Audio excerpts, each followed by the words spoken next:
Bienvenidos. Welcome to another edition of DC TBD. Bonjour, comment ça va? We keep showing up. We keep showing up, oui. and they keep putting us on the Facebooks. So my name is Ian Taranji. I am your co-host. Also tonight we have the exquisite Michelle Bush. Hello, bonjour. Bonjour, Hey. bonjour. The venerable Marcus K. Dowling. Hey, how you doing, everybody? I'm rocking the spring 90-degree. What's spring? Spring is leisure gone. wear. Spring, we don't do spring anymore. Spring I is just gone. this shirt actually makes me look tanner than I gonna actually say, am. we're in so- summer, man. Because I This was like, is- where have you been? I was We- like, Yeah. hey, Ian. Hey, yeah, so it's summer now. It's And 90. it's- It's 93 degrees today. Yeah, but I think we're going to be back in the 70s, like spring is. Okay, That's okay. fine. I can live I'm with just that. going by the Storm Team 4 Doppler 12,000. Bob Ryan is a 10 retired day. meteorologist and is epic on Twitter. I didn't even realize this until like maybe 6 months ago. Oh they my did God, a I must follow him? Yeah, they did a All right, I'm on retrospective it. on Jim Vance, and they I'm on talked it. about. Oh. They interviewed Bob Ryan, and Bob Ryan is, he's on Twitter. He's Oh, killing Jim, Twitter. Shout out to Bruce Johnson because now He's the guy. He's the only one left. Well, he's also sick. Oh, okay, he is. Yeah, he is. Oh, that's So terrifying. he posted he's going to be going through treatment. my So, gosh. Prayers to Prayers, Bruce prayers. Johnson. Yeah, definitely. I'm a Channel 4 guy. Was always a big Tom Curine fan. Tom I think Curine. I think Cameron is kind of a pretty boy, but you I know, was gonna say that's whatever. When Tom Curine was a thing, he was like the 6 p.m. Saturday anchor. when We I was a have kid. sponsors. Yes. All we have right. sponsors. Yay. We are sponsored by Canna Woods Hey. and Glunt. If you Shout need out. your if you want your blunt in a glass container, It is you a can lot. see I did there. Yeah. I Glunt. see. Glunt. Glass. Blunt. Yeah. Blunt. I mean, it works well. It works. Glunt. I can dig it. Works well. Thank you, Glunt. We're not going to partake on camera, or at least I'm not. No, I'm good. I want to I'm speak. good. I want to speak for you guys. But we are in the District of Columbia. We Yeah. are here That at the is- One that- Love Massive HQ across That the is street. my end of the evening. As it has been, yes. Yeah. We are across the street from the historic Howard Theater here in the Shaw neighborhood of What up, your Howard? nation's capital, Washington, D.C. How are Alright. you guys doing? How's your week? Oh, it's been sunken. no. no. Let's see. What's the best word to describe my week? Entertaining. We'll get into it. We All talk, right. We Yeah. talk about Kanye and other such Yeah. things. We talk about Rudy Giuliani and all that stuff. We are It's going to been talk about all entertaining. of that. We are going to talk about all of that and more. The title of our episode tonight is "When You're in the Sunken Place, Stop Sinking." Please.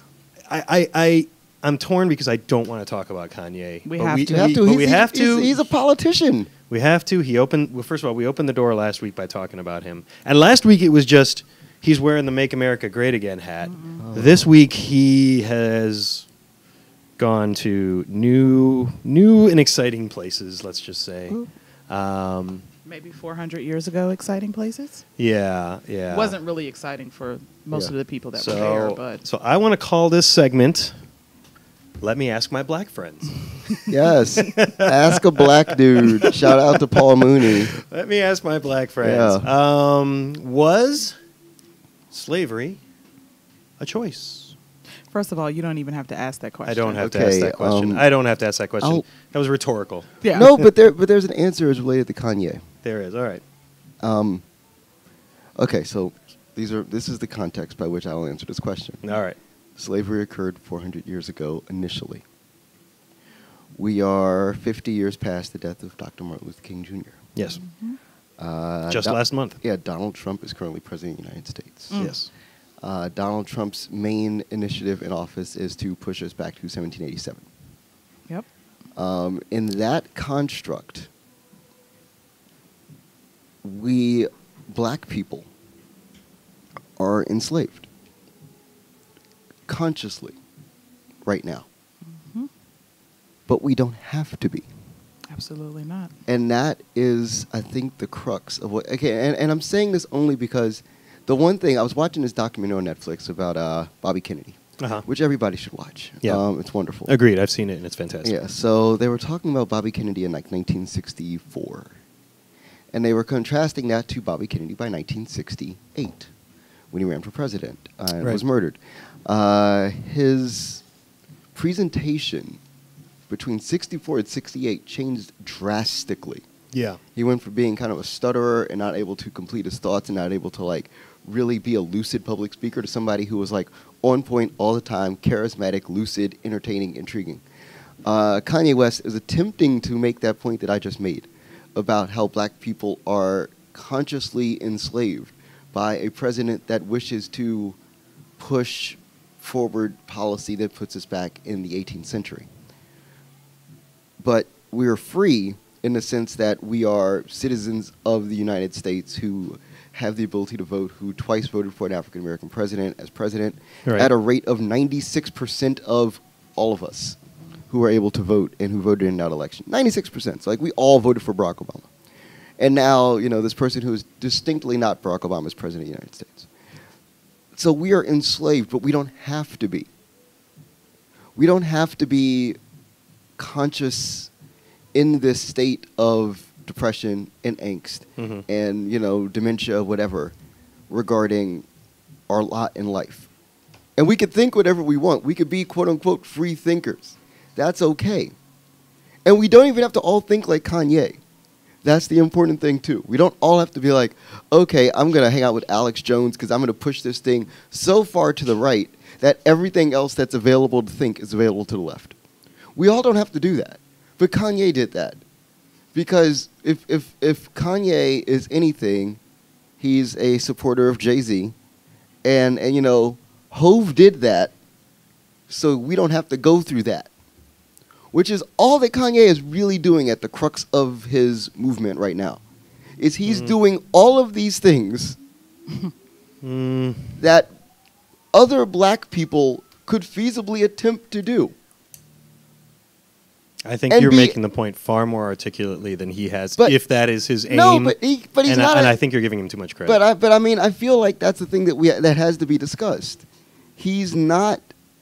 He's going into a place that if a lesser aware African American person were to go, they would be further into the sunken place right now than he is. See, I think he is a lesser aware person, and he's wading into topics that he is ignorant about. I think Kanye's problem, and I say this, I had this discussion with our producer Mike beforehand. I'm a fan. Like, I'm a fan. I am a Kanye West fan. I love his music. Not even. I mean, I think he's a fantastic MC. I think he's an amazing producer. He creates fantastic music. And you know, you want to throw the genius label around when it comes to his music, fine. But that's the only facet of him that's genius, and he thinks that he's a genius fashion designer and a genius deep thinker and intellectual. He is not a deep thinker, and he is not an intellectual. He's a smart guy. I'm not saying you're saying he's dumb. I don't think that he's an intellectual, because an intellectual doesn't say the things that he says, doesn't make the arguments that he makes. The reason why I think he's so simpatico with Trump is because they are both of the mindset that any attention whatsoever, positive or negative, is good attention. It's good that people are talking. And this is why I wasn't even sure that I wanted to talk about him. I know we opened the door last week, and obviously a lot of others we had to talk about. We had to talk about him. But I'm still torn because I know that all he wants is for people to be talking about him. Right. And That's all he wants. And especially because he has material coming out. He has music that's about to drop. Like, But even the song that he dropped with T.I., as comments were coming out and as he was on, the interview with TMZ and then the interview with Charlemagne the God, T.I. was like, wait a minute. I didn't sign up for this. Yeah. I signed up to record with you. I signed up to do the song with you, and it was a great song. Now you've gone so far to the left, dude. This was not you in the studio. Yeah. So you all have just made amazingly valid points. What I'm going to go into is the mental health piece of it. Oh, absolutely. Okay. It has to be talked about. So this month, April was mental health awareness month, right? Yeah. And so was it April or May? Or is May? Every month should be mental health. Every awareness day month. should be. Every day should be. I think it is this month, actually, because I've seen some Instagram Right. fodder in that direction. Yeah. So I am very much in sync we need therapy every single day for every trigger of anything that has ever happened. Kanye needed help prior to his mother passing away. Yeah. This is a known fact. We talked about last week Right. with Kanye and his quest of Kim Kardashian. Right. Right. Prior to 2010. Yeah. And it's like, wait a minute, this mindset, is he a genius when it comes to music? I think he grew into being an amazing artist. Yeah. I'm not sure I'm at the place where I can say he's a genius. Yeah, that's fair. That's fair. But a great artist. Yeah. A great artist. You say Agreed. you say genius to me, I'm thinking Stevie Wonder. Right. Of course. I think that's yeah. where I Michael am. Jackson, Michael Jackson, Prince, Quincy Jones. Fleetwood Mac. Miles Davis. Chicago. I'll put it like this. I think there's the saddest thing about Kanye in what he's attempting to do. I believe he's running for president in 2020. I believe that we're in the midst of what is going to be a 6-year run of social media of Kanye, where he attempts to replicate exactly what Donald Trump did in order to get elected president. Because he sees that it has worked. This is not the first time that Kanye has done this. No, he did it. I wrote a piece. I republished a piece. Yes, you did. From Yes. 2010 when he did the exact same thing when Yep. Twitter was cool. Right. He's done this multiple times. He did it on Instagram. Is Twitter no longer cool? Twitter is cool, but because we have Insta Story, Right. We've advanced and- past it. and and the only thing we're doing I'm still with working my way through Facebook. right, all and the good. only thing we're doing with Snapchat is just still using the filters. We're not posting on Snapchat No. because of the All whole right, all right. Rihanna Chris Brown So, thing. but in any event, In I- 2010, you're predicting that he's going to run for yeah, president. in 2010, I was like, 2020? okay, yeah, in 2020 he's going to run for president. He has to.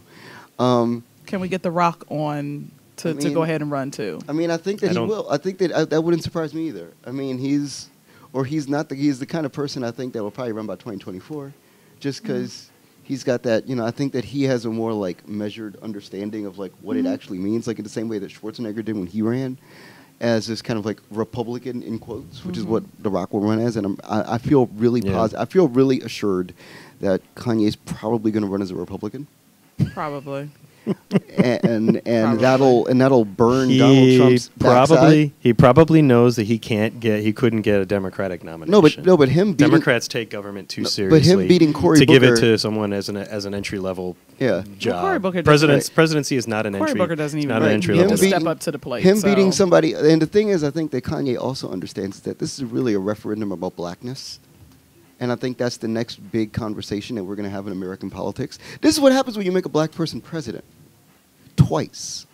Not just once, but twice. And this time we won't go to sleep Right. like we did. Yeah, and you when- create a mandate, and you have Barack opening the door to a conversation on the left, Yeah. on the radical left, even not even Mhm. not even in the mainstream left Right, of right. The far American left. politics. But this is the far left. All Kanye is doing is that he's pulling this conversation back to the middle, because he's gone so far right, and the Obama support, that still exists, is so far left. I will say, Kanye right now is every conservative's favorite hip hop artist. Yes. And I am waiting for the Kanye West, Lee Greenwood, conservative American flag. Oh, it'll happen. Behind It's the the Otis stage video. tour. It's the Otis the video. Otis video. He's done it already. He's done it already. I posted it this week. Because the Otis video exists in the world with Kanye West dancing in front of an American flag with Jay-Z. I want to It see already Kanye with his exists. arms around Lee Greenwood singing "Proud to Be an American." He'll do it. No, I He'll don't. do it. At least I know don't. I'm free. But here's my thing. How we are sunken like this whole week, and I was talking to my Uber driver on the way over here, and I said, first of all, can you move a little faster? Right. Chop, chop, chop. I'm on the air in a few minutes. But we were talking about this week, because he asked me, he said, "Oh, what will you all talk about?" And I said, we've got to talk about Kanye. We have to talk about certain things. And so I said, how do we get out of this? How do we get from the sunken place of where he is? And I have to talk about TMZ. Oh, absolutely. Charlemagne we're used to Charlemagne, and we're used to his his antics and everything. Charlemagne's interview appeared on KanyeWest.com. That's all you need to know about it. Correct. Like see, and that's what I think a lot of people missed, is that it was on Kanye's website. This wasn't just on the Breakfast Club. Yeah, he got a check. Yeah, cut the check. He got to cut the check. But we in the bank account, brother. But this week I went back to watching TMZ. So I stopped watching TMZ when the statement came out in regards to Marion Barry, the crackhead mayor. Right, of course. I was done. Yeah. I said, you're not going to go there. You're not going to do that. Go there. I'm done. I'm not watching TMZ. And when I tell you I've been steadfast on it, it'll roll up on Facebook, or if I'm accidentally on that particular channel, I flip from it. I went back this week because a black man stood up and stood next to Kanye and said, "You are wrong." Yeah. And I don't think, that was great. And that's why I said, I don't think any black man has done that except for Jay-Z. Right. And I think that the most important part of that, like I said, this is a referendum. 2020 is a referendum on blackness in America as a political conversation. Mm-hmm. Because where do you think that conversation needs to be? I think that conversation needs to be about discovering what mainstream values look like for black America in the 21st century. We're still operating under the 20th century playbook. Right. We're still operating under that, go along to get along. The whole country is operating under a 20th century playbook right now. And there's a song called Smuckers by Tyler, the Creator, that I've been posting a lot. I've been posting it since it came out, but apparently nobody listened to it because it's a. I listened to it. It's fantastic, right? I'm sorry, I missed that. It's wonderful. You should listen to it. I'll go back. He in the song he has this thing where he says the free Negro archetype. Free. He was talking about freedom in 2015. Freedom, intellectual freedom as an African American, and he talked about the fact that he was the first guy to cash a check from Nike and also check them at the same time. Mm-hmm. So we've already moved past commerce. Commerce is out of the African American conversation. You know, Jay-Z released an album with Samsung. That happened. We've interacted with all the brands. Right. Yeah. And that conversation doesn't exist. We know what the answer is. Now we're at a place. There's no brand that doesn't want black dollars. Right, exactly. Now we have to get into the conversation of if the person running for president is not literally the perfect black man, which is what Barack Obama ran as. That's what he was. I'm the perfect black man. Hi, look at me. I'm the perfect black man. I'm running for president. You should vote for me. My wife is attractive. She's a lawyer.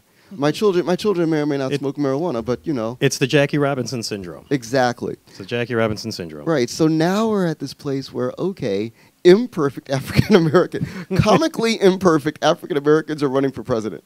Comically imperfect. Again, comically to a level where you have to laugh out loud when Kanye is tweeting, because he's you can imagine, I see the big giant bottle of water, or it's a bottle of water, there's a bottle of cognac, and there's a tube, and there's a tube of Adderall. Ooh. And they're sitting all next to each other, next to his laptop in the studio. So what's the other guy gonna take? I mean, Coke, obviously. I mean, that's where we're going. It's a thing, it's gonna be lit. Wow. Because you're gonna end up with, and this is my prediction, and this is the long tail. I wanted to talk about this briefly. My prediction is that you're going to get Kanye West and Cory Booker standing on a stage, having. Oh my God, no. For 2020, because name me another Democrat that's ready. I'm moving to Toronto. Kamala Harris. I'll take Kamala Harris. I mean, but even better still, you have Kanye West and a black woman on stage. How about Joe Biden v. Kanye West? Uncle Joe. I mean, if it's Uncle Joe, it's going to be lit. Uncle Joe. Who's going to pull more black voters? I mean, that's the conversational point. Because, Uncle Joe. Right, I know. But that's the conversational point, because the second that Uncle Joe gets ahead, Kanye's going to go to Louis Farrakhan, Chicago, because he can. He's running as a Republican. Yes, and he'll go to him. He will go to Louis Farrakhan and Minister Republican and all. Minister Farrakhan, Jay-Z, all of the great epic, intelligent, quote unquote, wealthy, definitely black men will all stand behind this man. Marcus, my fear is that by vocalizing these sentiments, It's a referendum on you blackness. are making it so. I'm just saying. I would prefer that it not be so. I would prefer that Kanye go back to making great music. He's gonna put out a fire album in like and I'm 3 not weeks. gonna tell you, and I'm not gonna tell him, shut up about politics. I don't believe in ever telling people He's shut up gonna about put politics. As a citizen, it's our job to be informed, to keep ourselves informed, to understand what's going on in our government, so that we can exercise our rights of self-government. I'm all for Kanye speaking on politics. I want him to get informed about issues before he talks. Because still has 2 years. A lot of people can go around spouting bullshit political opinions that are uninformed. But when you have 6 million Twitter followers, when you're generally considered to be a tremendous artist, I mean, some will say genius, some will say visionary as a musician. I'm with you. I probably don't go that far, but I'm a fan. I'm a huge fan of his. I want him to speak on politics. I want him to be engaged. I want everybody to be engaged in what's going on in this country. But you got to do it from a place of knowledge. Like the whole exercise of self-government requires self-education, requires a certain amount of discipline to understand what's happening in your government, to understand, and to make informed choices, to make informed statements. When you're someone whose opinion carries weight, you need to be informed. You need to be educated. That's in our political perfect world. Yeah. We're talking about Kanye. So think about this. I mean, and unfortunately, I don't. He can read a book. He can read a book. He can read a book. He can read a book, or 3 or 7. But I don't think in the place where he is right now that we're going to get informed. That we're going to get that education that his mother gave to him. No, but I'll put it to you like this. Watch PBS Frontline if you can't read the book. Here's what will happen. Shout out to Frontline. My sense is that what you see on Twitter is not what's going on in real life. No, because those are white walls that's going on in real life. In real life, I'm certain that he has people around him, surrounding him, literally telling him what's going on. It might actually be genius marketing to piss off black people. No, because the whole idea is that the second he does that and become the favorite conservative hip hop artist, he's opened the door. Again, I'm moving to Toronto. Right, he's opened the door and he's pulled everybody in the room. Now everybody's in the room and we're all staring at Kanye. The second and imagine the second that Donald Trump says, "I will not seek nor will I accept the Republican Party nomination for President of the United States." He's not going to say that. And then he points at Kanye and he says, "I respect what this man values." That's not going to happen. Support this man. First of all, he doesn't respect what Kanye values. He's a racist. We established that. He is.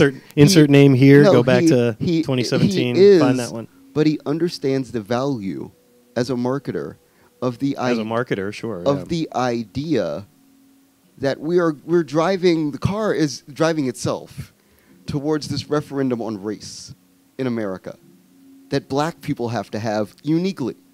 White people get to vote. Mm-hmm. But you have to watch black people, and it's going to be a fascinating thing, Ian, as we go into this All right. this campaign, because I want to talk to you as this happens, because I'm going to follow. I'm going to follow Black Moses to the promised land. There it is. I'm out here, but I want to watch you. We can't do 40 years in the desert. Though, I know man. we can't. I got you. I need a swimming pool. It's good. We got. I need that, some man. air conditioning. Mm-mm. But I want to watch what happens when white people across the board have to watch black people have intelligent conversations about race and America at the very top of what it is. Okay. And then they have to vote on blackness. We have to vote. You want... Never mind. I don't think most white people vote. You want us to come. You want us issues. to come out. Not that the regular of us. Oh no! You want all of us because the vote is going to be literally about us. If it's Kanye, vote. If it's Kanye West and Kamala Harris, I'm moving to Toronto. The 6 is awesome. Okay. Toronto's too cold. The desert is too hot. Toronto is too cold. I didn't say for the whole time. Back and forth. You're gonna snowbird to Florida. That dual citizenship. You got that right. There it is. There it is. I got to do something, because if you tell me that's what my ticket. If you tell me that's what my ticket is, and I'm looking at one person like, I have a lot of respect for you, and I'm looking at the other person like, are you joking me? No, absolutely not. Yeah, I'm not voting for That's how Kanye 2016 was. That's how 2016 Well, was for well, me. yeah, I mean, I'm because- not a huge Hillary fan, and- but I well, respect and- her. She was a senator. She was No, a, not a Secretary Hillary of State. fan, and Not but wasn't going to vote for Hillary. Wasn't going to vote for Bernie, who everybody jumped on his bandwagon. And he's only ever had 2 African Americans work for him, and the whole time he's been on Capitol Hill. So let's go there. Let's put it out on the table. But you're talking about Kanye. Okay. Sunken, Foreign myself. yeah. all right. No. And All then right. What the blonde hair, and then he shaved, and Yep. but shout out to Van. You Shout out. brother, you are It's necessary. absolutely amazing. Kanye's going to take like 100 checks. Van is the You- hero. Van is the hero of the this week. All right, we're going to take a Bless quick him. break. We are going to take a quick break, and we'll be back to DCTBD. All right.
Welcome back to DCTBD. We just had fun with Kanye. No, I'm out of that song. You know what the Midwest is. Young and restless. It's time to pull ourselves out of the sunken place and talk about Donald Trump. So the caveat applies, and again, I give credit to the Crooked Media gentleman for this, because it's something that I definitely agree with, which is as follows. If you are pissed off at Trump, if you hate the guy, if you think he's a joke, if you think he's a buffoon, if you think he's whatever you think and you're sick of him, Robert Mueller is not going to solve your problem. No. At least I don't think so. It is a possibility, but it's a very outside possibility that it happens because of Mueller. What's really going to do it is going to be voting people who are going to hold him to account in 2018 and voting him out in 2020. That said, Mueller, the investigation into Russia, is hugely important, and we got some big news on the various Trump legal fronts. This is kind of like a Mueller v. Trump / Trump v. Stormy / Rudy standing there saying, I'm an old man. What am I doing here? 130K. Rudy was telling all the business this week. Rudy was telling all the business. All the and shout out to Michael Avenatti, who is out there living his best life every day. He got that shit-eating grin on Morning Joe, on CNN Good Morning, on Good Morning America, on the Today Show, on CBS. It doesn't matter. Everybody's got every producer in New York City has that dude on speed dial, and if he doesn't happen to be in the Big Apple, they can get him on the horn. I He wanna- is out there living his best life. I wanna So ask a shout out question. to Michael Got a Avenatti. bat- I want to That's- ask a that's question about the Trump administration and lead into this conversation. Let's go. How many red herrings can Donald Trump pull in 4 years? He blew the dust off of Rudy Giuliani, who was happily sitting in a home somewhere, just hanging out. Blew the dust off of this man, and he put the words in his ear, and Rudy miraculously stood up in front of the camera and said all the words, and everybody, and Mueller disappeared. For 24 hours. This man is like disappeared from the top of the trending topics. Yep. He's like down to 6. He disappeared. He's gone. Because Rudolph Giuliani, again, where do you find these names? Is this like a random name generator at this point? Like, First of all, where has he been? So I know where he's been. Where Rudy is he? Giuliani does the rubber chicken circuit, where he shows up at various ballrooms, Okay. gives speeches Yeah. to conservative groups like the Okay. Federalist Society Right. and whatever. And I'm sure he cashes a payday. A lot of 20-something conservatives get selfies with him, and Killing the game. he gets to eat baked the baked chicken that they're serving to 500 Oh, people. the big chicken. But- Okay. So he's on the baked chicken circuit. What So- is that? $7,000 to $15,000. oh, 7 to 15. Oh, no. I don't. We're talking I about wouldn't 70. even- We're not talking about 75,000. What? Please, you for are. Rudy? Yes. I have no. I would say. I have no idea what Rudy pulls. 25. He's the 9/11 man. I mean, He's the most important American. I mean, So by Stedman, comparison- Of the 21st Stedman century. Graham gets like $150K per speech, and one Right. of my class books is written by Stedman Graham. So, right, I hear you, but that's on the left. We're talking about the right. Ugh, Rudy. So yeah, we'll get to Rudy. But we'll get to I Rudy want because- to. But Mueller. So Mueller put out. When does he get past Russia? No. When does he? Get When does past Trump Ru- get past Russia? No, when does Mueller get past? Like I was looking at the questions, right? Yeah, Because there's 49 questions, which they're not actually questions. They're more like topics. They're but- topics. What did you Because know you- about the phone calls that Mr. because Flynn made? there'll be 7 or 8 How? questions for every topic. how did they end up in the New York Times? Because that's what I'm reading right now. Like, how did they? I get. The thinking is that Giuliani put it out there. Of course he did, because Rudy Giuliani is a real G. Oh, Rudy. He is a real G and he is a certified G. He is a real man. So he is doing the work. let's talk about some of these questions. There are 49 of them, and they're in the new. If you look at the New York Times, which is the newspaper of record for the United States of America, for the world. yes, Mm-hmm. the 49 questions that are currently being asked of the President of the United States regarding collusion. Remember this thing I was telling you about how? A lot of them have to do with obstruction of justice. Right, but the thing about how if you're going to be guilty of something, the easiest way to absolve yourself of guilt is by literally telling the truth about the crime you committed. Right. That's what Rudy did. Yes, That's what Rudy did. every week. But Here, let me sec- just before we get to Rudy, let me just close the circle on Mueller Yeah, because yeah, there's Rudy's dipshittery had more Oh, I to do like more that. to do with the Stormy Daniels. Can we get a L'affaire T-shirt Stormy. that says dipshittery? I just want to say that That's one of my favorite words. I just want to say I that wanna take Stormy credit. Daniels. I don't know how I know this. Stormy Daniels is currently the spokesmodel for ChatterBait. What is chatterbait? Those who know. I ran That's all across I gotta say. I ran across this today as I was driving in. We believe you, Stormy. I love it. I don't know. Can So- you guys see this? I took this so- picture. This was on a Oh my construction God. site in So- DC. It says, Is "We it- believe you, Stormy." Is it appropriate for me to Google what it is right now? I mean, if that's your work computer, I wouldn't do that. But This let me is my- just this is really- my everything computer. okay, so let me just really quickly on Mueller because I thought that there was really big news this week. no, definitely, which by all was means. which And was then there which was that we now have learned that Mueller is willing to subpoena the president to appear before a grand jury if he will not voluntarily submit to an interview. Right. And to me, that's huge. That sets up a potential constitutional crisis. I mean, how do you enforce a subpoena against the president of the United States? The normal channels. I'll speak with some expertise as a lawyer. The normal channels would be to serve the subpoena on his lawyer, and Wait a minute. if he doesn't show, One of those left this week. yeah, this is- Another one bites the you dust. have to find whoever is Yo, his still name- employed at that Bye-bye. moment and Bye-bye, serve that Todd. person. His name is Ty Cobb. I just want to Cobb. mention that. And he has a handlebar mustache. like, I'm looking at this and I'm like, wait, the baseball player? Like, No. Michelle wanted to rock. Another one bites the dust. I don't. No. I don't know that we have license clearance. We The don't for Major that. do we, League do we have Baseball's like- license clearance for I was like, another he one has bites a- the but if dust? he has a But if he major- doesn't show up to grand jury, then you have to get an order from the court compelling him to show up. And then at that point, if he doesn't show up, he's in violation of a court order. And last I checked, the courts are, the federal courts are a part of the Constitution under Article 3. They have authority. They have jurisdiction. He Why is do I not f- above the law. Why do I feel That's like Secret Service would just like drive him there? Just be like, oh no, we're taking a detour. No, it's and like- and drop him off. it's like, hey, bro, hold on here. Does he have any black Secret Service agents? No, Oh, of course he that'd does. be of course he does. does. Yeah. Of course So he does. let's talk about the Stormy Daniels affair, and we're going to bring Rudy into this because Rudy. Oh, Rudy. So just quick best. quick context. The quick, best. quick context. Obviously, there's l'affaire Stormy has to do with $130,000, give or take a few bucks, And a few- payment to and a keep her few- quiet and a about few their magazine affair. whippings. Hey, And life is so wild.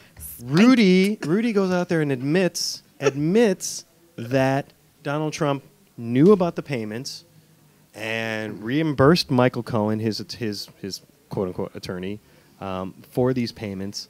That's because Mike had to get that. Mike, they couldn't put it in the Russian bank in the bank account in the Philippines or wherever they have that offshore bank account. By making that admission, Rudy Giuliani may have implicated Donald J. Trump in a campaign finance violation. No, he really did. He Like, did. in real life. There is no maybe. No, he did. Well, there is maybe because you have to convince a jury beyond a reasonable doubt. And So- But unfortunately, he did. He But he did. provided more than a reasonable doubt. But he said it happened. He said when. I'm a lawyer. Let me have my. No, but Ian, as a lawyer. But think about this jury pool. Think about the jury They're- pool. oh, they're the that's in best. the District of that's- Columbia. They're The gonna be District of best. Columbia. Turn Please, up. please don't pick me. Turn up. Please pick Go. me. Please don't pick me. No, but think about it. He implicated him. There's not reasonable doubt. It's Yeah. the Yeah. truth. Yeah. But did you see the way that he was like leaning over when he said it? Because he knows. It's Rudy. He knows. Like, the check is in the mail. Yep. It's in the bank account. We're Got the going check. direct Rudy is deposit.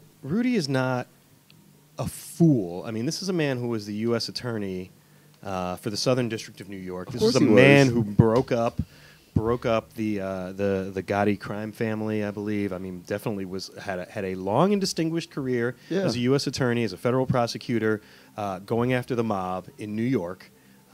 He was obviously mayor of New York for a long time. This is, I mean, Is his daughter still a thief?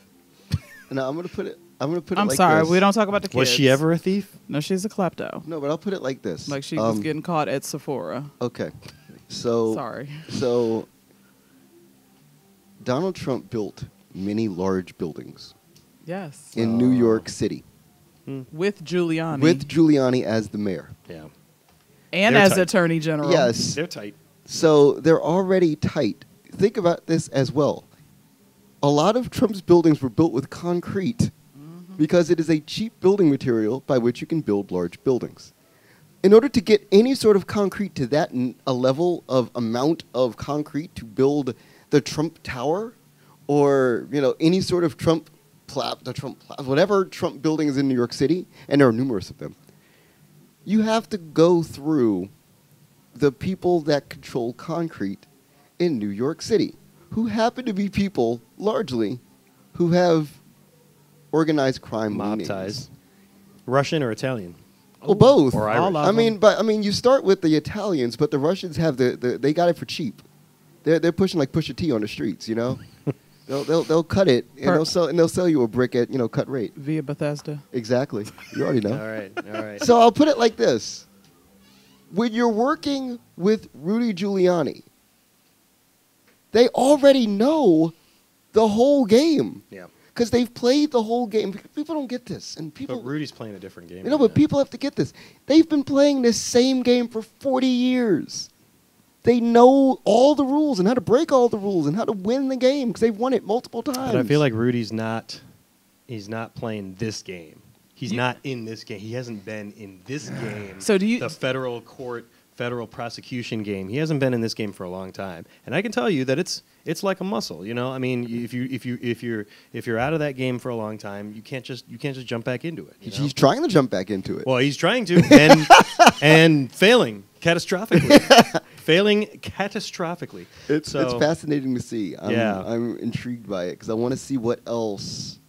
But let's also not take our eye off the ball. That, you know, right now, it's pretty clear that there is some criminal conduct that has surrounded the president, be it around the campaign, be it around payments to various playmates and porn stars.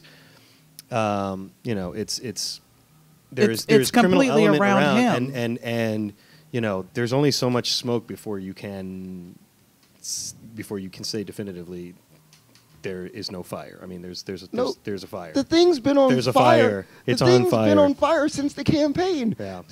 I think that was like one of the second questions. What was your reaction to the news on January? Yeah. Oh my God, like 17th, 20, or Yeah. it was just a couple of days, and then February 8th through 9th, Yep. which was like the first major breaking scandal to hit. Well, part of those questions, I mean, a lot of those questions had to do with obstruction of justice. His whole campaign, his whole presidency. His whole presidency. Yes. But there were questions on there that kind of gave an inkling into where Mueller is going with the Russia piece of it, and there seems to be some indication that Paul Manafort may have been a conduit, that Roger Stone may have been a conduit. Roger Stone was on Alex Jones this week. He was on Alex Jones yesterday.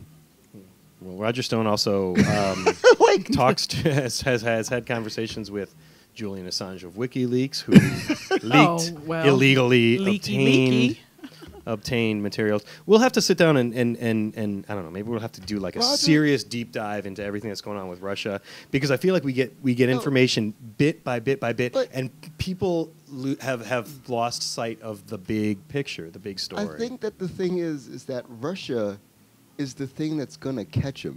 If anything is going to catch him, it's Russia. It's Russia. Because Russia is the thing that we're like, anytime you unfold another piece of it, it's incrementally worse. Yeah. Where like every other scandal is like sort of kind of a couple of bad. days and then goes away. Right. What was the little thing that we used to play with in high school? Oh God, the It used to take forever to try to make it. I don't know that it had a name, but I do remember those things. That's what this presidency right. And then they're gonna open one up and it's like gotcha. That sounds like a really good place to leave this segment. We are going to be back. We're going to talk about some serious immigration topics. The caravan of Honduran migrants that has worked its way to the U.S. border. So it's going to get us into some immigration topics, which is a little bit in my that's your whole jam. Little bit in my wheelhouse. So when we get back, we'll do that. So we'll take a break. Yeah. Russia's gonna.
All right. This is spoiler alert time, all right? Because we're gonna get to my favorite thing Yeah. at the end of our show. We do that every week. We also do our Bish Sesh. That's gonna be our next segment. Yeah.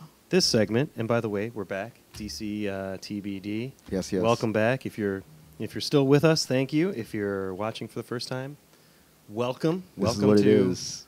welcome to our home here at the One Love Massive HQ. Shout out Shout to out. Molly. Shout out to Molly. Shout out to Mike, Nick, Hey guys. the whole crew. Love them. I've even got my son Andrew back there. Hey, brother. Let the bass play. What's That's really right, good, that's sir? right. Can't wait to Funk Parade. I didn't even Famous- see famous- you back there. Famous Lucky So-and-so's bass player, Andrew Taranji, is in Yes, the house yes. tonight. He has played at the Kennedy Center, y'all. He has played at the Kennedy Center. Yes, he has. This guy. And he's going to be playing with the Lucky So-and-so's at Exiles Bar, 16th and U, the night of Funk Parade. Dang. It's a little off the beaten path, but if you come on out, I guarantee you're going to enjoy yourself. We're going to be there with Cosmic Romp and Lookout Gang. It's going to be lit. It's going to be lit. Oh, yeah. So I wanted to take a kind of a deep dive segment to talk about immigration, and we have, I think, a good vehicle to discuss it because it's been colloquially referred to as a caravan. I don't know that that's the appropriate term, but we'll for our purposes we'll use it. So there's a caravan of migrants, mostly from Honduras, also some from El Salvador, who are coming to the border. For those people who don't know, I am an immigration attorney. I'm fluent in Spanish, and so the majority of my clients are Spanish-speaking, non-English speaking, undocumented immigrants, mostly. Right. Sometimes documented, and they're green card holders and they want to become citizens, and I do that. But I do a lot of asylum work. People who are fleeing these countries, mostly in Central America. Like I said, Honduras, El Salvador actually is. I don't want to say it's the worst of what's going on in Central America, but the vast majority of my clients are from El Salvador, and secondarily, I have Honduras, Guatemala, some Mexico, and then some other. Can you speak to the number? I don't think people get the percentages of Central Americans who are in the D.C. metropolitan area. There's a lot. Like, I mean, I don't know. Because I know the percentage is like crazy. Yeah. I honestly I can't tell you what the percentages are. I know that there is a large Central American population here in the DMV, a lot in Maryland, a lot in Virginia. If you go roll up to Columbia Heights here in Northwest DC, Oh, it's amazing. Yeah. You'll run into them. The food is fantastic. If you can get into a Yes. Salvadoran restaurant, Yes. That's actually really hard to do. It's very hard to do. If there are like 3 in the city. No. in the district. If you go out to PG County, you can get into one. Yeah. Go out to it's- where? PG County, Who? Prince. Keep Yeah, going. Just never mind. Keep going. They have a So- they have a wing stop at PG Plaza. No now. thank you. Oh, I rock the PG Plaza all the time. all the time. lemon pepper wings. lemon pepper. Oh, I yeah. used to have I an can make ad. my own. I used to have a billboard ad with my face at the food court in PG Plaza What? Mall. Yeah. Really? Yeah. Close to the Cinnabon shop. You're a living legend Close now. close to the Popeyes is where it was. And- You are a living legend at this point. There you Ian, go. the living legend. So anyway, I wanted to kind of talk about what's going on with these migrants and bring it into maybe a larger conversation about immigration, because I feel like there's a lot of people who talk about immigration and don't really know what the reality is of our immigration system and what happens to these folks. So these people are fleeing primarily gang violence. For people who don't know, there is functionally a gang civil war going on in Central America. And when I say Central America, I'm talking primarily El Salvador, Honduras, Guatemala, some parts of Mexico. Mexico problems are more drug cartel than organized gangs. The organized gangs in the Central America portion that I was just describing is the MS-13, and also there's Mara 18, Mara 18, and so they carve out territories, and they are functionally the government in these countries, or at least in these towns, in these neighborhoods. I mean, it's sometimes literally neighborhood by neighborhood. Like I have clients who tell me, I leave my house and I'm in MS-13 territory to take my kid to school, but by the time I get to school, I'm in MATA 18 territory, and whenever MATA 18 sees people crossing over from MS, that's when they're going to try to, come up to them and say, hey, how much money do you have on you? Right. And it's, okay, you don't have any, well then, we'll take your daughter and, sell her as a sex slave, or we'll force your son to sell drugs in his school, even though he's 9 years old. Right. And if you don't follow along, they will kill you. Right. They will kill you. They will kill your family. They will kidnap you. It's the majority of Hispanic migrants coming into this country are not coming into this country to seek employment. Mm. Now, obviously, once they're here, you need to put a roof over your head, and you need to work. And a lot of these folks who don't have work authorization are sort of in this the employment black market, so to speak. But they are escaping gang violence. They're escaping gang violence. They fear for their safety. They fear for their families. And some of the stories that I hear from my clients are truly heartbreaking. I don't profess to have all the answers as to like what our immigration numbers should be. I from a policy standpoint, I don't necessarily believe.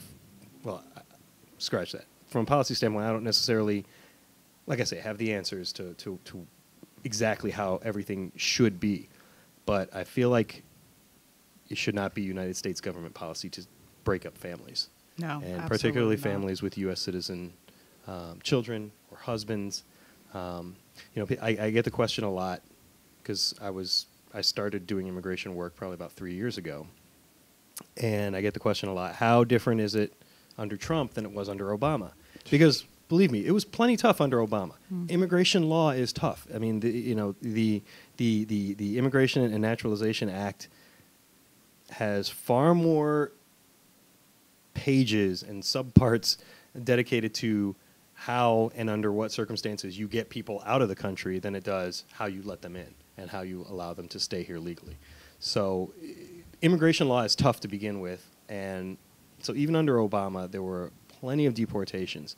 But I always got the sense under the Obama administration, the Obama-run DHS, the Obama-run Justice Department, that they wanted to try to keep families together as much as they could. Obviously, if you're an undocumented man and you're married to a U.S. citizen, but you've been convicted of child rape, listen, it doesn't matter. If you have a U.S. citizen wife, they're going to deport your ass out of the country, and they should. But I just feel like U.S. policy should not be one of breaking up families. And like what I try to do is I try to fight to keep families together. That's really what I try to do. It breaks my heart when I see on the news, or I see, our news is Facebook. You've got immigration status that says, okay, well, you have to leave, and I've seen where people are in the hospital. Mm-hmm. And they're literally patrol officers standing ICE. over. ICE. They're standing over them in hospital rooms. Mm-hmm. Or, you've got a family that's been here 25 years. Husband works, wife works, their kids are in school, and now Papa has to go back to a land that he doesn't even know. Right. And a place that he has no clue. And it breaks my heart. It's also, it warms my heart to know that there are, individuals like you that are out there saying, okay, we're here to help. Let's see what we can do. It's such a hard topic. It's frustrating because you try to help, and there's oftentimes not very much that you can do. Because I just think that, a lot of people, we get it. We've been in the city. Right. We remember the riots of Columbia Heights, and then as we're looking today, as we look at our construction sites. On one gamut, we're fighting for DC rights for our residents to have jobs in construction, right. And then of course you go to a construction site and you see nothing but Hispanic workers from Virginia. And there's just so much. And I think that we have to have the conversation. We have to be very open. Yep. We have to know feelings, and we have to understand what this immigration and naturalization, because I don't think most people, and I'll be very honest, most people don't understand the law. No. I know I've been confused on it. Right. I still get confused on certain points. And you're of the it, lawyer. You know, The thing- and yeah, I wanted to add something. Yeah. There's a quadruple bind. Like you think that double bind is really bad. Yeah, but there's like a- quadruple. right, it's like a quadruple bind where there's like is that the thing where you Yeah, exactly. That's the literally thing. what it is. And there's an undocumented quadruple bind? yeah. There's an undocumented Guatemalan or El Salvadoran, especially in D.C. Mhm. The reason why this issue touches me in D.C. is you see so much startup business, especially in the restaurant sector, happening in D.C. And all of the people who work at the lowest rungs Mhm. of this industry Back of the house. in the back of the house Yep. are all undocumented. And I'll say this, like a good 75%, I'm sure, are undocumented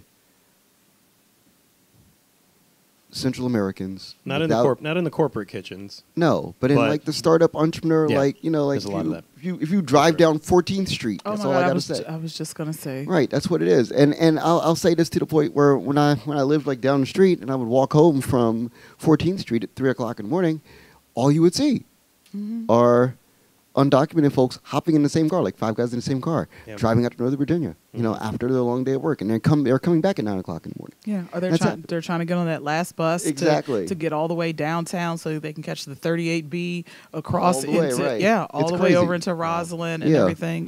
But it's the thing that's the most troubling about it is Trump demonized gang violence, and there's a small sector of people from these gangs who move across the border into the United States in order to carry on the illegal, illicit, drug Mhm. dealing and sex trafficking that these gangs enable Yeah.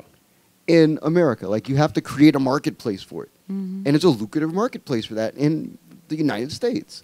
So in spaces like Phoenix, Arizona, I would say like border towns in Texas. I'd say Miami, obviously. Mhm. Like these are places where their industry.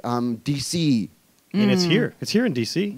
It's There's MS-13 in the DMV. yeah, and you can, And it scares me. Yeah. I will tell you. So the it second you scares me. demonize them, and then you have an issue where you have undocumented people working and making good enough money to travel back and forth to Northern Virginia, Mhm.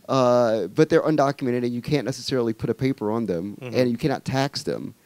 Then there's that other part of the bind that says that now that you've put all of this on them, you look at these people, and they are those people. Yeah. They exist in a state that is lower than most African Americans in this area. And you look at them and you're able to castigate them, you push them further and further and further out. And then the point when you put the crime thing on top of them, which is what Trump did. Right. And- Because and- most of them are not criminals. Right. But the second you intimate Yeah. that these people that are already ostracized and castigated could potentially be criminals. Well, Then- isn't that what conservatives have done with black people for Right. generations? But the is thing that scare white people. Yep. right, but the thing that Trump did, it wasn't even scare them. the It crime. was Yeah. it wasn't even a scare tactic. It was more insidious than that. It was like bang, like okay, yeah. MS-13. Boom. And then it's like, you know what MS-13 is? Yes, it's one of the world's most violent gangs, and I'm just like, They treat MS-13 like it's ISIS. but you know what it is? and they treat ISIS like it's the Crips and the Bloods. No, I'm going to tell you. I'm in going to the tell you what. 80s, I'm going to tell you what and Donald Trump does. Very few white people have been killed by any. I'm going to tell you what Donald Trump does because it's sad. It's sad but true. And I realized it the second I got a Netflix subscription. Oh goodness. When you watch all of those street gang documentaries Yes. on Netflix, Yeah, yeah. Yep. MS-13 is like in episode 2. I won't watch them. And it's like in episode 2, they're like MS-13. They come across the border. They have tattoos on between their thumbs and their forefingers. You have to look On at the their faces. thumbs. Yeah, and even on their face. You have to look at, and the one that got me was one that would like this lady's like, she was in Oklahoma somewhere, and she's like, I looked between the thumbs and forefingers of the kids that were coming into my schools, kids. And they had these. MS-13 is in your schools, white people. They had those tattoos in your schools. Montgomery County. Right, it's crazy. So I mean, it's really unfortunate. I don't see any sort of revision coming to that legislation anytime soon. So you do the Lord's work, Ian, because there's no revision coming to this legislation. No, there's not. You have to work within the constraints. And you have the smallest constraints now. Yeah. To work within. So do you think, as we look forward to 2018 and 2020, that legislation will change, or is this going to be we're just the hamster on the wheel? And my hope is that we'll get something that legalizes people who were brought here as kids who have only known this country as their home. It's kind of colloquially referred to as dreamers, and the deferred action, the DACA kids. But there were a lot of other DACA eligible who did not actually fill out the paperwork. But DACA's still in the books, right? Like that. That's no. But there was that. There was that injunction that was just filed. There was an injunction that was just filed. I mean, they're trying to get rid of it. I think at some point it's going to go away unless we get a legislative fix. So, anyway, we're going to come back and it's Bish Sesh. Yes. Oh. We'll be back. Let's go.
Michelle Bush, hey. Marcus Dowling. Hello. My name's Ian Taranji. Thank you for being with us. Thank you to One Love Massive for producing us, putting us on here, and giving us a platform to bish. We appreciate it.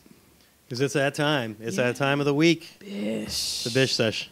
So what we do, for those of you who don't know, we're each going to do like a 30-second elevator pitch on our bish. Then we're going to vote, the three of us, which bish we're going to talk about. So, Michelle, please start us off. Give us the 30 to 60-second elevator pitch. You know, I try. It's ladies first. Always ladies first. Ladies first. Ladies first. You guys are like harmonizing there. That was nice. Nice. I told y'all I'm an alto. That's beautiful. Yeah. So my bish for the week. And I was hoping that we were going to be able to move on from talking about this young man. But Mr. Trayon White, council member, Ward 8. Gang. Yeah, whatever you want to call it. Is having a People's Gala on Friday, May 11th. 2018 from 7 p.m. to 10 p.m. So that sounds like a nice function, a nice, a good thing. Let me go down to this little corner here. Suggested donations, 100, 500 max. So you know what that means. This is for his new campaign. Yes. Re-election. Yes. How are you, Mr. Ward 8, having a People's Gala when Phil Mendelssohn just had to get up in front of the council and basically pull you out of the water and you weren't even around? No, I mean it's the Black People's Gala. All right, so Ward 8 rising up. Woke. That's Michelle's bish. The woke Black People's Gala. They ain't woke. Marcus. Yeah, they broke. So I want to talk about Cambridge Analytica. That's a good one. The people that actually swung the United States election. Swoo. After now that the whole thing is done, and they've probably made like a nice 7-figure check. All the people that were the top executives there is going out of business. Yes, it is. Was it like that scene in Wall Street? With Yeah, this- exactly. Right. Like they swooped in and just Yeah. everything's gone, It's flying like- out the window. like Yeah, I think so. this is the moment when, again, I always say that like the level of illicit behavior that is out in the open is at an all-time legendary high. Yeah, people just don't even give a shit anymore. And note that, okay, so usually, like the guys who sold the weed out of the back of their cars on U Street, Not familiar. when they went out of business, I don't think I. they bought were any. like almost put into incarceration for selling weed on the street corner out of their car.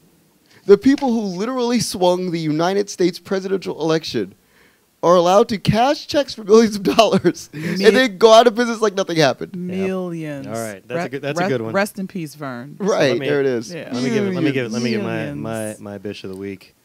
Wow. I've got to talk about, first of all, I do not recognize the Washington Wizards. Oh. They are and always will be the Washington Bullets. Oh no, they not. Shout out to I Jeff Ruland. Not playing like that. I want them to go back to being the Bullets, but Yes. that's not my bish. That's Le not my bish. Brûlé. My bish is, a couple of years ago, I'm sitting here and I'm telling people, man, watch out. The Wiz are on the come up. They're getting their shit together. Let's go Celtics. Wall and Beal, Gortat on the pick and roll. Nope. And a they finisher. just shit themselves Womp womp womp. this year and put themselves in a position where they were the 8 seed, having to play the 1 seed, and I'm sitting here, I'm like, all right, well, so what's the hope for next year? And I'm reading all these articles, and I can summarize all the articles about the Wizards' future as follows: they're fucked. Well, I They mean, have no cap flexibility. Wall gotta It's go. not- no, John Wall is a leader. I'll put No, it like, he's a, I'll he put is it. not. I'll say Well, one. let's- I'll say one thing about basketball right. for half a second because All right. I love sports and Oh. people don't know this. The first thing that I was into in life, long before politics and sports, Gortat's not a finisher. He's not a guy who could put the ball in the hole and like slam dunk the ball into somebody's face and ruin their lives. That's the kind of guy they need. Yeah. They had the ability to get Boogie Cousins, which they should have done, Mhm. but they didn't. They couldn't decide between moving Otto Porter or what's his name? Oubre? Or Kelly Oubre. Oubre. To Mhm. me, if you take Gortat and like Oubre and move them and get Boogie in there, You can't. They're too expensive. They're all too expensive. but that was the original idea. That was the original idea. That was the original idea. You take- And- right and- before the trade deadline. But the Wizards, because the Wizards are perfectly okay with being complacent. and being a 600 level team, not a 700 level team or an That- 800 level team, It's like a class that they take. know. like on a being 600 level complacent. team. They're like- they're in Detroit Lions territory, which is not bad enough right. to get the people that you need, but like not me- good enough to be Tell me if you had a- if contending you had for a three- championships. So here's the thing: are we voting to continue to talk Yeah, about? we can talk about that. No, I want to it talk sounds about to me, this. It sounds to me like any one of these three topics. No, I want want to to talk about the entire Wiz. I want to talk about All right, the is that Wiz your because vote? that's my vote because the Wiz we are are important. going to talk about the Washington Chicken Gizzards, as I call them. All right, Because Let's get it. Let's get it. Okay, so the problem with the NBA. The many problems with the NBA. Okay, so the one problem I have with the NBA is that it's not a game that's predicated upon set offenses anymore. 10 it's a- 10 years running. Right, it's a game that's predicated upon superstar athletes doing superstar things. And you need 4 guys on the floor. If anything that the Golden State Warriors have taught us in the last 3 years, you need 4 guys on the floor who could fill up the net from 20 feet away. Well, that's overkill because a Well, lot of that's teams what- have done it that's- with 3. And I A lot of think teams have done it with 3. prior to that, there was the Boston Celtics, and then it was also San Antonio. The Raptors told you needed 4 people, and even the Chicago Bulls, Right. and Miami. Like we can Right, go but on you the need- gamut. But you need that fourth to You need a good flex. solid role player, but like Hall of Fame level players, you need 1 or 2, Right. or 3. And How many are left in the industry? no, but I'll put it like this: like There's Hall of Fame players all over the league right now. I think there's never been better talent in the NBA. The Wizards than want there is you. right now. The Wizards want you to believe We all start laughing. I'm sorry. that Kelly Oubre I like him. and I Otto like, Porter I like Oubre. are superstar level athletes They're not. who can get. And this is the key part: They who aight. can get their own shots They can't. and generate their own offense, and not depend as they are when they play best. Set offenses and pick and rolls. If there's any one thing that Otto Porter's the best at in the league, like the best at in the league, is coming off of a screen and roll and hitting an 18-foot jump shot. Right, which is the worst shot in basketball. Right. The 18-foot jump shot, the long two, is the the most inefficient shot in all of basketball. Did you in 1986 it was the shot. In 1986, it was.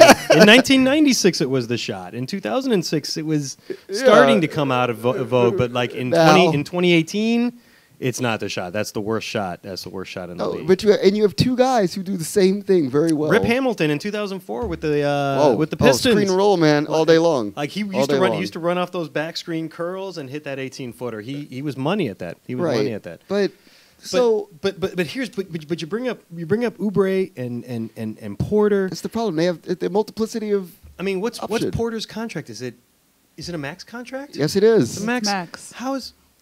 I like Otto Porter. I like Otto Porter a lot, but you're right. He can't get his own shot. He's a guy who relies on John Wall.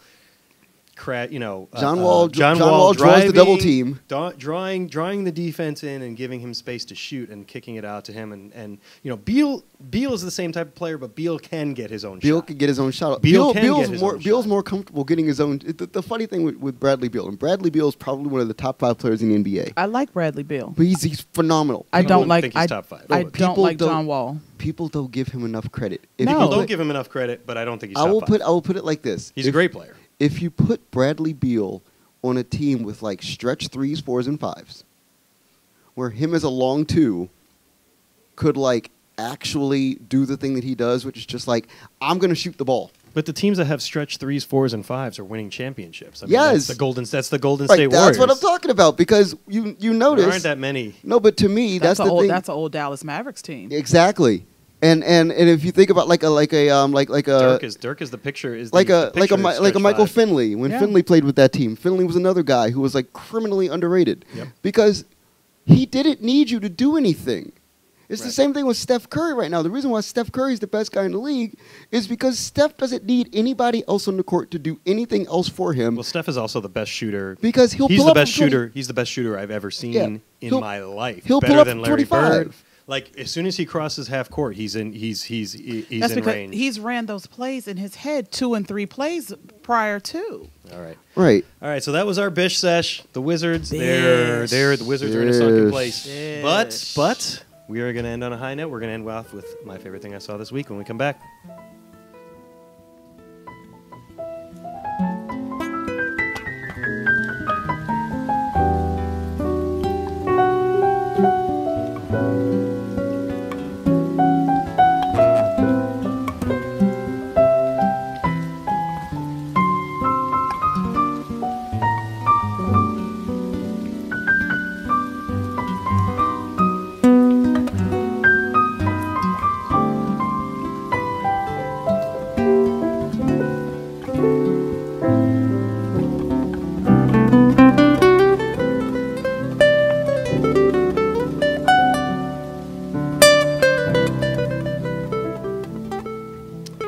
That is some relaxing guitar music. I love it. I love that. I'm down for That's it. our what is that? Our royalty-free jazz. Yes. All right, so we are to end down to our last segment here at DC TBD. We like to end on a high note. My favorite thing that I saw this week. I'm going to get us started real quick because we all recall the white supremacist / Nazi march in Charlottesville last year, and I think one of the enduring images, unfortunately so, but one of the enduring images of that whole affair was the assault by several white supremacists against DeAndre Harris. It's everybody has seen the pictures, seen the video. They were in a parking garage in Charlottesville. The reason I'm putting this as my favorite thing I saw this week was because we've had 2 convictions for felonious assault. Amen. Jacob Goodwin was convicted in Charlottesville earlier this week or last week. And then just today, I think, Michael Alex Ramos, after 35 minutes of deliberation, the jury came back with a felonious assault conviction that could land him in the slammer for 10+ years. Absolutely. And, you must go. That is justice. You must go. You must go. You do not pass go. Do not pass go. You damn sure don't get to collect $200. And I can't imagine white supremacists are very popular in prison. But they are not. We'll see. That was my favorite thing that I saw this week. We're starting to get justice for DeAndre Harris, and I think that there's a few more. And also shout out to Sean King, who has worked tirelessly to identify these people, to take photos, to blow them up, put them on social media. He's got over 1 million Twitter followers, I believe, and he was instrumental. Not the only figure, but one of the figures who was, we're not waiting on the Charlottesville police to find these people. Mm-hmm. We've got photographic evidence. We're putting their faces out there. Somebody's going to identify them. And once we identify them, then we put pressure on Charlottesville PD to go and get these guys. And he did it, and it's working. And Sean is shout. Sean is my Morehouse brother. I did not get the pleasure of meeting him when I was at Bennett because I'm a tad bit older than him. But I do about a year.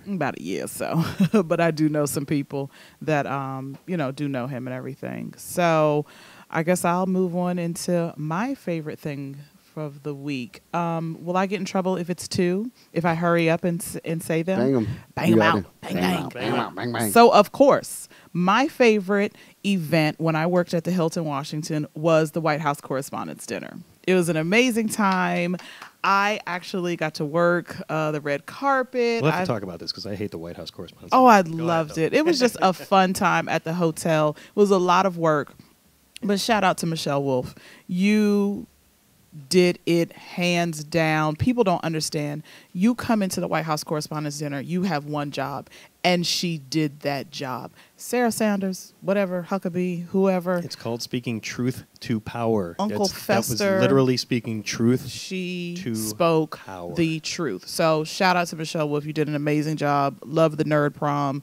Hopefully in the next presidency, we'll get back to what it's really supposed to be. My second favorite thing of the week are all of the college students that are getting accepted to multiple, and I mean multiple schools. There's a young lady in Greensboro. She is going to Bennett College who has, $8 million worth of scholarships. There's another young man. It is not obnoxious, Holly Morrison. Shout out to the kids. Okay. I got into 11 colleges, right? Yeah. Yeah, it was beautiful. This is not obnoxious. It is not annoying. This is what kids should be doing. It's to be celebrated. It is to be celebrated. No doubt. Continue to do the amazing work. To all the teachers, all the college professors, all of it. And the school administrations, y'all just get it together because you got some amazing kids who really do need to go into careers of now leading the schools down a great path. So that's my 2 favorite things of the week. Thank you for letting me break the rules. Fantastic.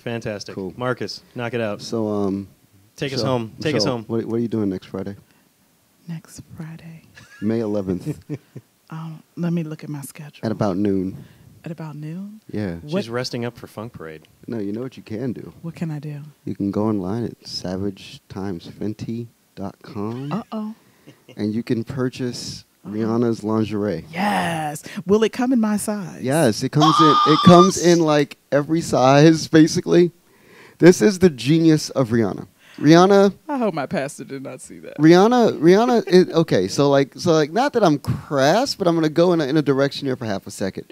Rihanna in the last year has gained like 25 pounds between like here and here. It's amazing. If I could just get rid of 25 right, pounds like she did here that, and here. and she did that, and she like strategically gained weight in such a way that people who call her the most beautiful woman in the world when she was a stick, like she's become more attractive in a non-traditional way. Yes. That forces you to look at her. Love her. Every day. can I just squirt some of her Right. thing on my shoulder? Exactly, And right. That didn't sound right. I'm sorry. No, but that's what she did. She squirted and- her concealer. And make it look sexy like Yeah. that. Because Lord knows I need a little Right. tan. So it's incredible. Rihanna's found a way. She's got a reggae album coming next year where she's getting into conversation leadership. And Kanye's in conversation leadership. We were talking about him earlier. Right. But Rihanna's in conversation leadership in a way where she opens up the conversation just by doing the right thing. Yes. Solid business. Without saying anything, without doing anything, without making it like a huge political conversation. Because the first part of the conversation that she puts in front is a thing that is so awe-inspiringly gobsmacking that you can't deny it. It's undeniable. We love Rihanna. We Yes. love Rihanna. So shout out to Rihanna for putting out a lingerie line that literally all women of all shapes, sizes, colors, backgrounds, whatever, can wear It's gonna be and huge. do wear. And It's it's gonna going be to huge. make her a ton of money, and it's actually going to open up a lot of wonderful conversations. Fantastic. Beautiful. Well, we are wrapping it up for DC TBD. We did Episode it. number 3. We did it. Episode number 3. Shout out to Mike and Nick for We made it. making this all possible, to One Love Massive, to Glunt and Canna Woods. Hey. We love them. We love them. Thank you. Thank you for sponsoring. And we will see you next week. Thank you. Peace. Peace.